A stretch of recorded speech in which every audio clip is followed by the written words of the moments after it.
Hello students, I am Rajkumari, Assistant Professor Mathematics, Government Girls College Tiruri. Ring की continuation में इससे पहले हमने टॉपिक पढ़ा था फील्ड एंड आज हम करने जा रहे हैं डिवीजन रिंग और स्क्यू फील्ड। डिवीजन रिंग की परिभाषा पढ़ेंगे। A ring is said to be division ring और skew field if it is a ring with unity and each of its non-zero element has a multiplicative inverse। ध्यान से समझिए बच्चों, जब हमने फील्ड पढ़ा था तो फील्ड में हमने पढ़ा था कि फील्ड एक ऐसी रिंग एफ होगी जो फर्स्ट कॉम्यूटेटिव होगी, सेकंड रिंग विद यूनिटी होगी and third every non zero element of F ऐसे मल्टीप्लिकेटिव इनवर्स इन एफ, यानी पहला परम में रिंग होगी एफ, दूसरा उसमें तत्समा की वैल्यू हो और तीसरा उसे सारे नॉन जीरो एलिमेंट्स की मल्टीप्लिकेटिव इनवर्स यानी गुणात्मक तत्व उसमें विद्यमान हो। लेकिन डिवीजन रिंग में ये क्या कह रहा है? डिवीजन रिंग में यहाँ रिंग का कॉम्यूटेटिव होना आवश्यक नहीं है। ध्यान दीजिए फिर से, स्क्यू फील्ड एक ऐसी रिंग होती है जो कम्यूटेटिव हो, ये ज़रूरी नहीं है। हो तो ठीक है, नहीं हो तो भी काम चल सकता है। मतलब it's need not be necessary that ring is commutative. Okay, तो फिर से देखिए, कोई रिंग आर विभाग वल्य, यानी डिवीजन रिंग को हम हिंदी में विभाग वल्य या विषम क्षेत्र भी कहते हैं।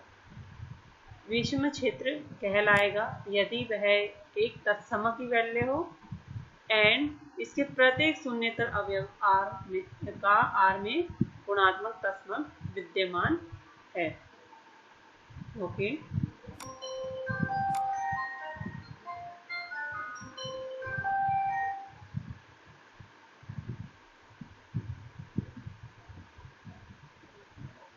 Every field is A division ring. सारे के सारे फील्ड डिवीजन रिंग होते हैं, बट ये ज़रूरी नहीं है कि सारे के सारे डिवीजन रिंग फील्ड हो, क्योंकि जैसे मैंने कहा ही था कि दोनों में एक ही अंतर है कि फील्ड कॉम्यूटेटिव होता है लेकिन डिवीजन रिंग कॉम्यूटेटिव हो आवश्यक नहीं भी कॉम्यूटेटिव हो तो भी वो केवल दो प्रॉपर्टियों के साथ डिवीजन रिंग होगा, बट फील्ड में रिंग का कॉम्यूटेटिव होना आवश्यक है। इसीलिए कहते हैं कि सभी के सारे फील्ड डिवीजन रिंग होंगे, लेकिन डिवीजन रिंग फील्ड हो ये ज़रूरी नहीं। ऐसी डिवीजन रिंग जो कॉम्यूटेटिव होगी वही फील्ड होगी। ओके, इसमें यहाँ पे देखिए कहा भी है, इफ स्क्यू फील्ड यानी जो हमारी डिवीजन रिंग है वो यदि कॉम्यूटेटिव हो जाए तो क्या बन जाएगा? फील्ड यानी क्षेत्र बन जाएगा। ओके,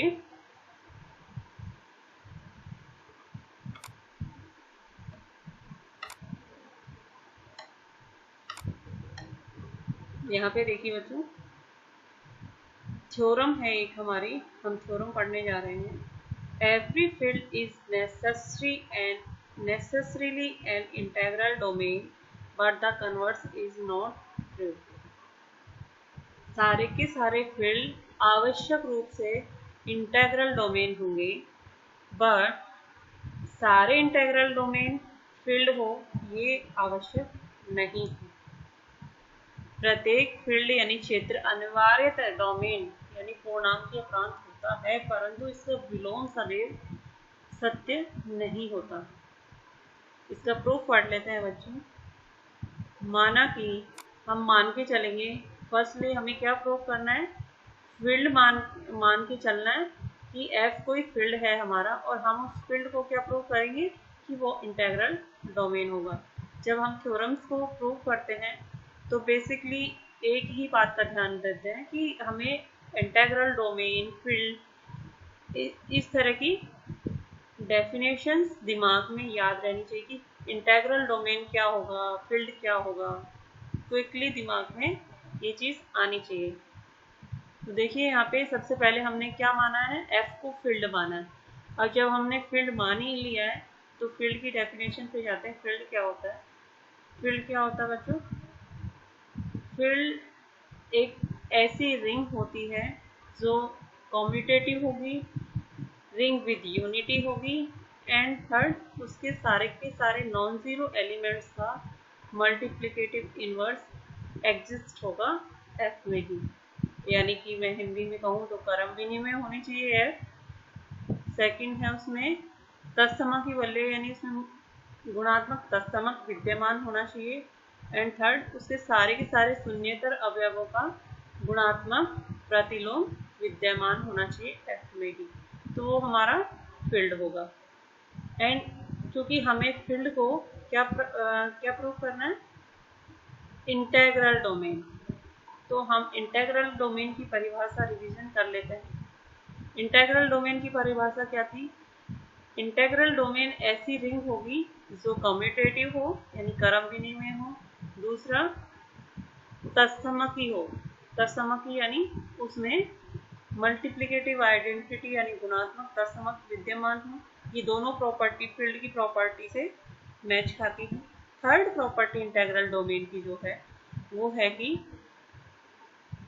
उसमें शून्य के भाजक नहीं हो, मतलब जीरो को छोड़ के कोई भी नॉन जीरो एलिमेंट उसका शून्य का भाजक नहीं होगा।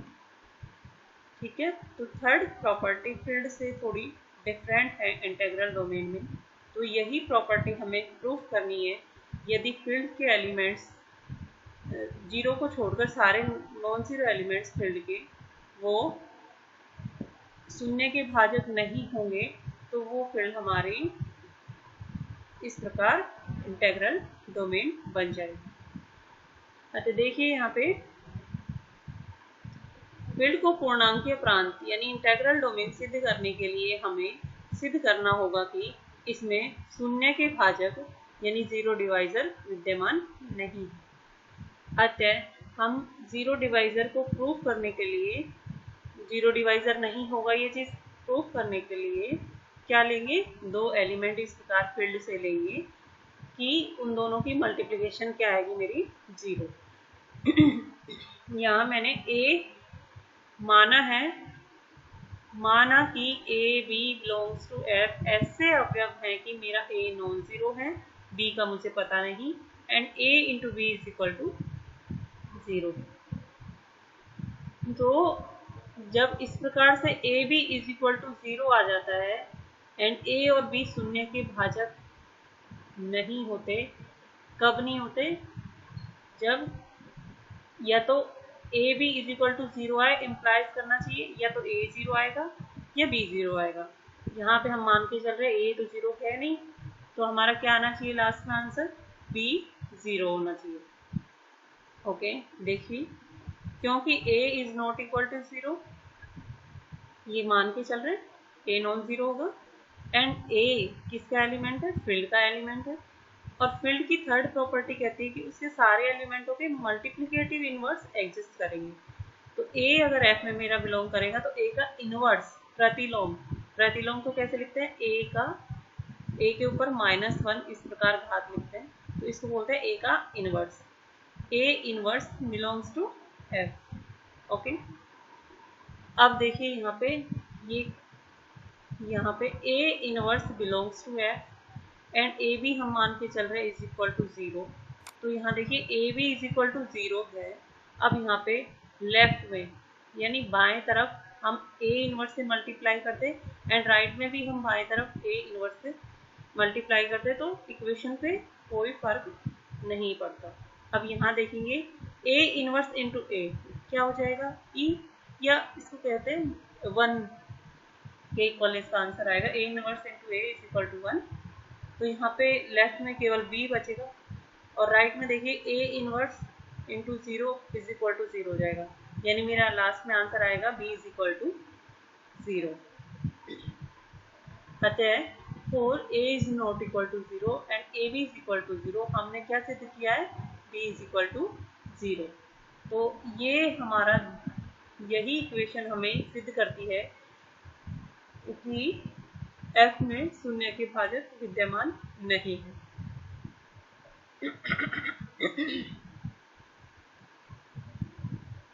Okay, this implies that f एक पूर्णांकीय प्रांत होगा।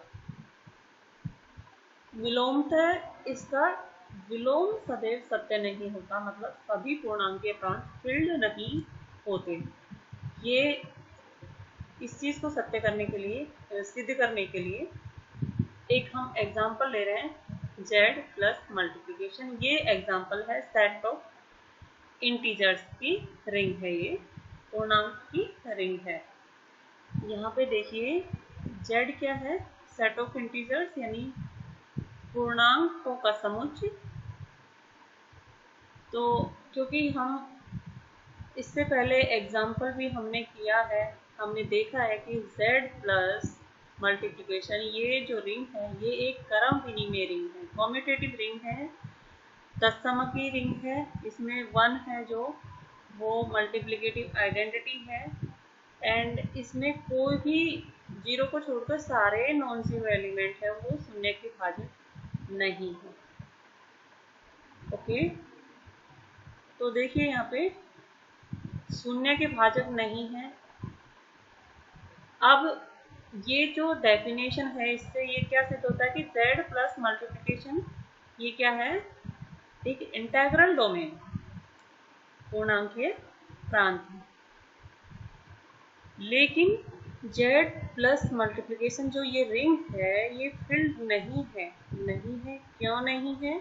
क्योंकि इसमें केवल 1 और -1 को छोड़कर 1 और -1 को छोड़कर बाकी के नॉन जीरो एलिमेंट्स के मल्टीप्लिकेटिव इनवर्स एग्जिस्ट नहीं करते।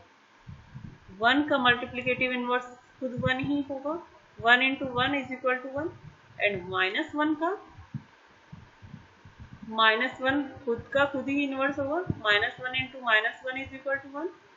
बट अगर मैं 2 इसमें से उठाऊं, 2 का मल्टीप्लिकेटिव इनवर्स क्या होता है, 1/2, और 1/2 z में नहीं आता, z में केवल पूर्णांक ही आते हैं, है ना। 1/2 क्या होगा, एक परिमेय संख्या होगी, वो q में जाएगी, तो z में नहीं आएगी, इसलिए 2 का मल्टीप्लिकेटिव इनवर्स z में एग्जिस्ट नहीं करता। इसी प्रकार कोई भी एलिमेंट्स उठाओ इसका 1 और -1 और 0 को छोड़कर, 0 का तो इनवर्स एग्जिस्ट नहीं करता, लेकिन हम नॉन जीरो एलिमेंट्स की बात कर रहे हैं यहाँ पे। नॉन जीरो एलिमेंट्स जैसे फॉर एग्जांपल 3 उठा लिया, 3 का मल्टीप्लिकेटिव इनवर्स 1/3 होगा, और 1/3 z में विद्यमान नहीं होगा। इसीलिए केवल 1 और -1 को छोड़कर किसी भी नॉन जीरो एलिमेंट्स का गुणात्मक प्रतिलोम इसमें विद्यमान नहीं होता। इसीलिए ये क्या नहीं है, फील्ड नहीं है, क्योंकि फील्ड में सभी नॉन जीरो एलिमेंट्स के गुणात्मक प्रतिलोम विद्यमान होना जरूरी है। Okay, thank you. आगे हम इसी में नेक्स्ट कुछ थ्योरम्स करेंगे रिंग की।